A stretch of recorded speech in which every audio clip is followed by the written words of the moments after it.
يدعون إلى الخير ويأمرون بالمعروف وينهون عن المنكر وأولئك هم المفلحون.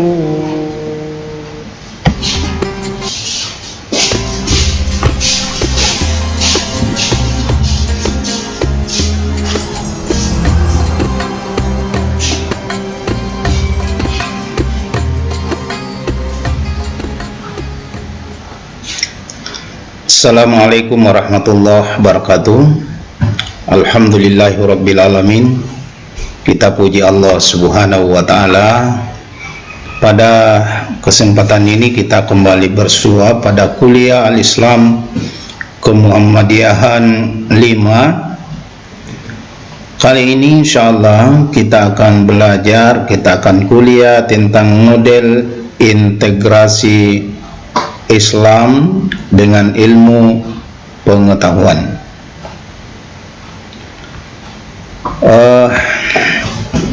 Anda sekalian, bahwa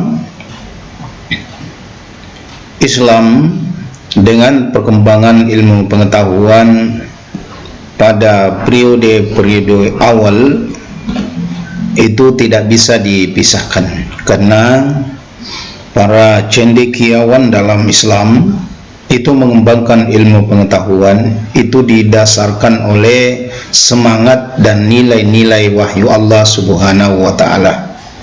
Inilah yang kemudian melahirkan banyak cendekiawan dalam Muslim.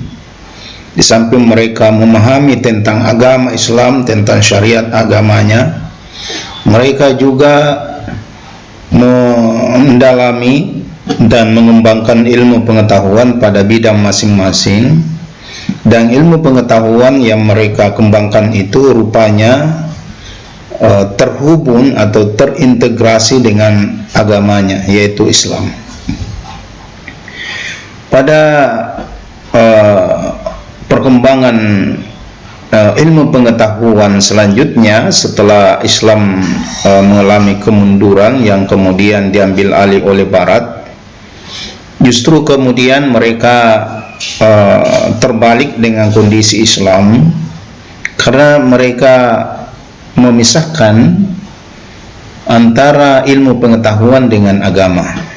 Hal ini karena sebelumnya mereka terkungkung di dalam pengembangan ilmu pengetahuan oleh dogma-dogma agama mereka, sehingga mereka kemudian memutuskan untuk agama, mereka memisahkan diri dari agama, kemudian mereka berjalan sendiri. Inilah yang kemudian melahirkan apa yang kita kenal di Barat dengan gerakan Renaissance. Perkembangan ini kemudian melejit, tetapi mereka meninggalkan agamanya. Nah, lalu hal seperti ini itu menjadi warisan, bahkan menjadi anutan, seolah-olah antara ilmu pengetahuan itu tidak ada hubungannya dengan agama. Nah, oleh karena itu kita selaku seorang muslim yang menyadari bahwa semua ilmu itu datangnya dari Allah subhanahu wa ta'ala, itu semestinya ilmu yang berkembang itu kita integrasikan dengan nilai-nilai agama kita, sehingga ilmu pengetahuan yang berkembang itu tidak bebas nilai, tetapi dia berada pada rambu-rambu Islam, atau paling tidak bertentangan dengan Islam. Nah, sekarang ini era ini, sekarang para cendekiawan muslim sudah mulai bangkit, mereka mencoba mengembalikan semangat integrasi Islam ini dengan ilmu pengetahuan. Nah, ada beberapa model integrasi Islam dengan ilmu pengetahuan. Yang pertama, ada yang dikenal dengan nama informatif. Yang kedua, ada yang disebut konfirmatif. Kemudian yang ketiga ada yang disebut korektif, lalu yang keempat disebut komparatif, lalu yang kelima disebut identifikatif, kemudian yang terakhir verifikatif. Nah, satu persatu ini insyaallah kita akan uraikan apa yang dimaksud dengan informatif, konfirmatif, korektif, komparatif, induktifikatif, dan verifikatif. Baik, informatif adalah suatu disiplin ilmu yang diperkaya dengan informasi disiplin ilmu lain. Ya, misalnya ilmu agama yang bersifat normatif diperkaya dengan teori ilmu sosial atau ilmu alam. Begitu pula sebaliknya, ya, ilmu alam itu diperkaya dengan informasi dari agama Islam. Nah, tentu ini banyak, ya, banyak teori-teori sosial atau ilmu alam dan sebaliknya yang bisa diperkaya, ya, saling memperkaya. Nah, salah satu contoh yang bisa kita lihat, ya, misalnya tentang teori sosial bahwa manusia itu adalah makhluk sosial, ya, zoopolitikon. Jadi manusia selalu membutuhkan manusia lain untuk melakukan interaksi, ya, tidak boleh hidup sendiri atau hidup menyendiri di suatu tempat, mengisolasi diri. Nah, di dalam agama jelas bahwa hubungan antara satu manusia dengan manusia yang lain itu harus dibina dengan baik. Kata Allah Subhanahu wa ta'ala, duribat alaihimuz zillatu, mereka akan ditimpahkan kehinaan. Duribat alaihimuz zillah aina ma sukipu, ya, di mana saja mereka berada, illa bihablillah wa hablim minan nas, kecuali orang yang membina hubungan dengan Allah dan membina atau memperbaiki hubungannya dengan sesama manusia. Jadi ini kita bisa lihat bahwa teori ilmu sosial itu kemudian diperkaya atau, ya, ditambah informasi disiplin ilmu agama, yaitu yang berasal dari penjelasan Allah Subhanahu wa ta'ala menyangkut tentang hubungan yang harus dibina dengan sesama manusia. Nah, ilmu sosial mengatakan bahwa manusia itu tidak boleh hidup sendiri, tapi dia adalah makhluk sosial, selalu membutuhkan manusia lain atau orang lain dalam kehidupannya. Kenapa? Karena tidak ada manusia yang bisa hidup sendiri. Kita saling membutuhkan, karena yang antara satu dengan lain, ya, tidak ada yang lengkap. Yang kedua, bersifat konfirmatif. Apa yang dimaksud dengan konfirmatif? Suatu disiplin ilmu memperoleh penegasan dari disiplin ilmu lain. Ya, misalnya teori binary opposition, ya, dan antropologi itu memperoleh konfirmasi dari ilmu agama tentang kaya miskin, sukses gagal, mukmin kafir, dan surga neraka. Nah, selanjutnya ada yang bersifat korektif, ya, suatu teori ilmu itu dikoreksi ilmu agama dan sebaliknya, sehingga ilmu akan semakin berkembang. Misalnya di dalam teori asal usul manusia menurut teori yang dikembangkan oleh Charles Darwin yang dikenal dengan nama teori evolusi, yaitu dikoreksi oleh ilmu agama Islam. Ya, salah satu teori yang disampaikan oleh Darwin kan mengatakan bahwa manusia asal usulnya itu berasal dari peristiwa evolusi, ya, dari monyet menjadi manusia. Nah, tentu ini dikoreksi oleh ilmu agama, ya, bahwa sesungguhnya, ya, asal usul manusia itu adalah, ya, manusia sendiri, yaitu Adam alaihissalam, manusia pertama yang diciptakan oleh Allah Subhanahu wa ta'ala. Dan Adam itu Ya, bukan berasal dari monyet, tapi diciptakan oleh Allah Subhanahu wa taala langsung dari tanah. Itulah yang disampaikan oleh Allah Subhanahu wa taala bahwa ya, laqad khalaqnal insana min tin, ya. Jadi sungguh manusia, kata Allah, itu diciptakan dari tanah. Nah, itu penjelasan Allah Subhanahu wa taala. Artinya ya, manusia pertama itu bukan hasil evolusi, tapi hasil ciptaan manusia yang diciptakan oleh Allah dari tanah. Nah, nanti kemudian perkembangan selanjutnya bukan lagi langsung dari tanah, tetapi min sulalatin mimma immahin, dari saripati tanah. Ya, seperti kita ini, anak cucu Adam bukan lagi langsung dari tanah, tetapi diciptakan dari saripati tanah. Tentu ini bisa kita jelaskan, ya, menurut teori ilmu pengetahuan, apa yang dimaksud dengan saripati tanah itu. Bagi kami yang memiliki disiplin ilmu dalam ilmu pertanian, itu bisa memahami bahwa yang dimaksud dengan saripati tanah itu adalah unsur-unsur hara yang berada di dalam tanah. Ya, di dalamnya dipenuhi dengan unsur-unsur hara, ya, berupa saripati tanah, yang kemudian itu, ya, unsur-unsur hara yang ada di dalam tanah ini kemudian dihisap oleh tumbuhan melalui akarnya, ya. Lalu kemudian naik, ada yang berkembang menjadi batang, ada yang menjadi daun, ada yang menjadi buah. Itu berasal dari saripati tanah, yaitu unsur hara tadi. Buah ini ya kemudian dimakan oleh manusia, ya, daunnya juga dimakan oleh manusia. Pada seorang wanita, ya, setelah dimakan terjadi metabolisme di dalam tubuhnya. Ada yang menjadi daging, ada yang menjadi darah, ada yang menjadi tulang, kemudian ada yang menjadi bibit, ya. Pada seorang wanita terbentuk ovum, pada seorang laki-laki terbentuk sperma.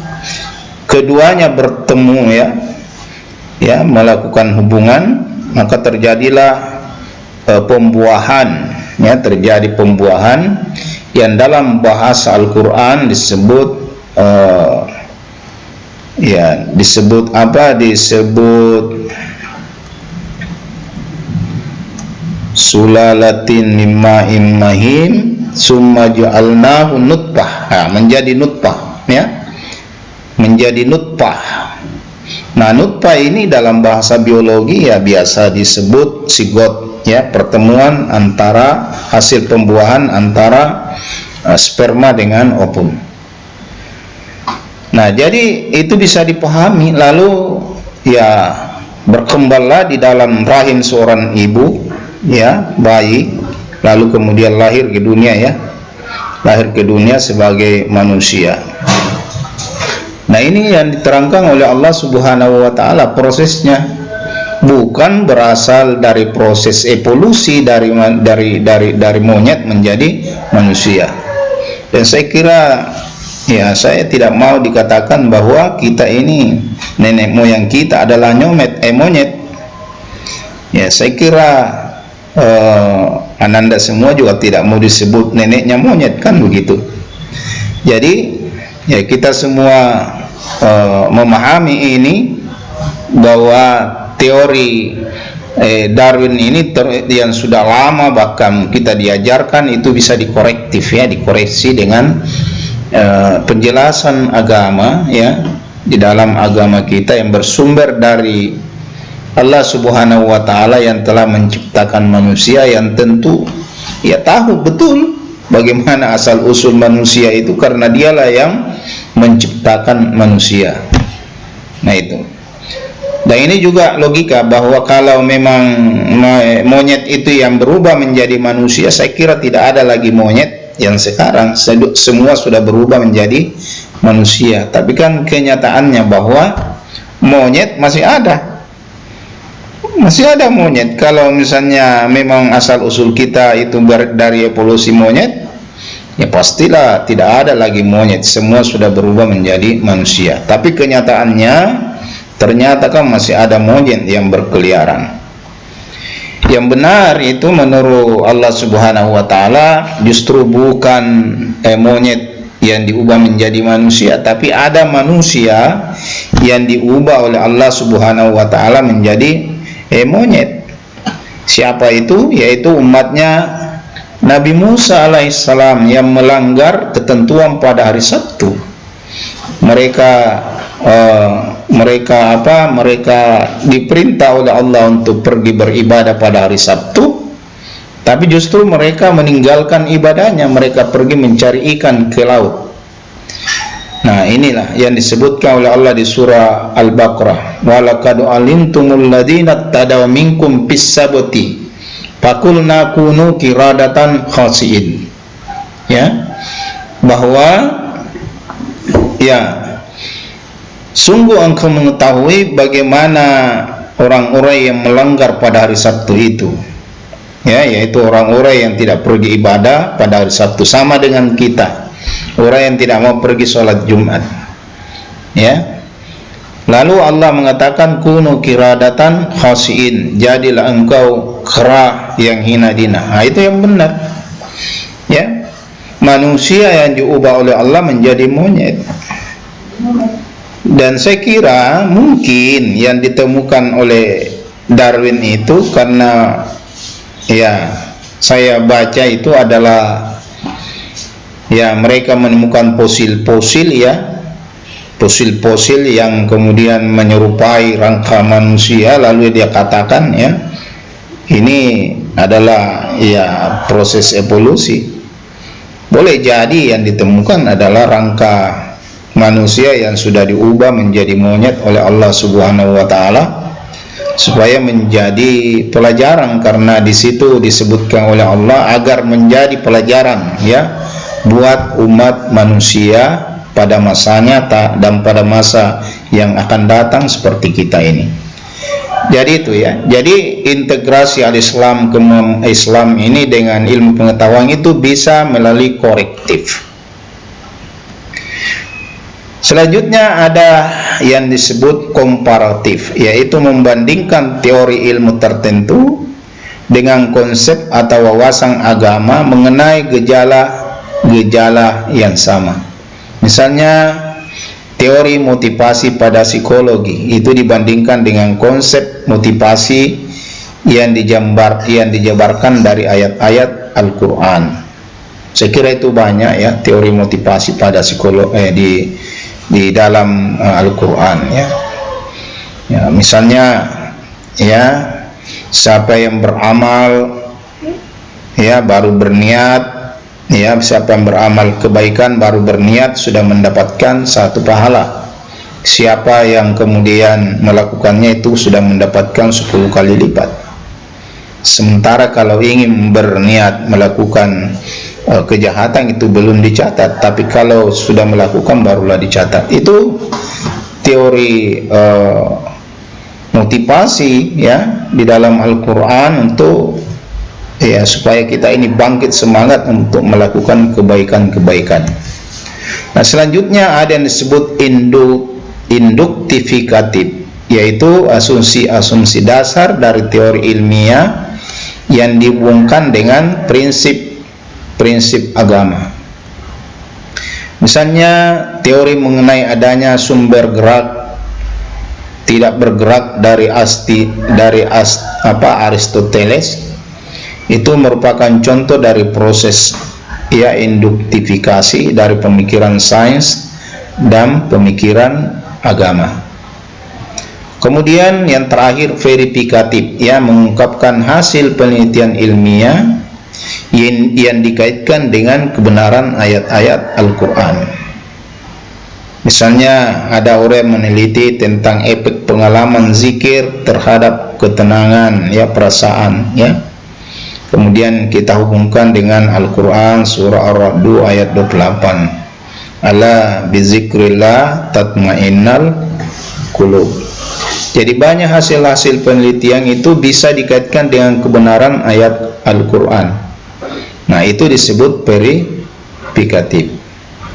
Saya kira Anda sekalian ya, inilah beberapa metode yang bisa kita gunakan untuk melakukan integrasi dengan disiplin ilmu kita masing-masing ya, sehingga ya ilmu pengetahuan yang kita kembangkan atau yang kita pelajari itu bisa terkait dengan agama kita selaku agama Islam ya, sehingga insya Allah ilmu yang kita geluti itu tidak jalan sendiri, tetapi dia berjalan ya dibarengi atau dikawal dengan nilai-nilai Islam ya, supaya kita ini jangan menjadi cendekiawan, menjadi pemikir yang liberal yang cenderung memisahkan antara ilmu pengetahuan dengan agama.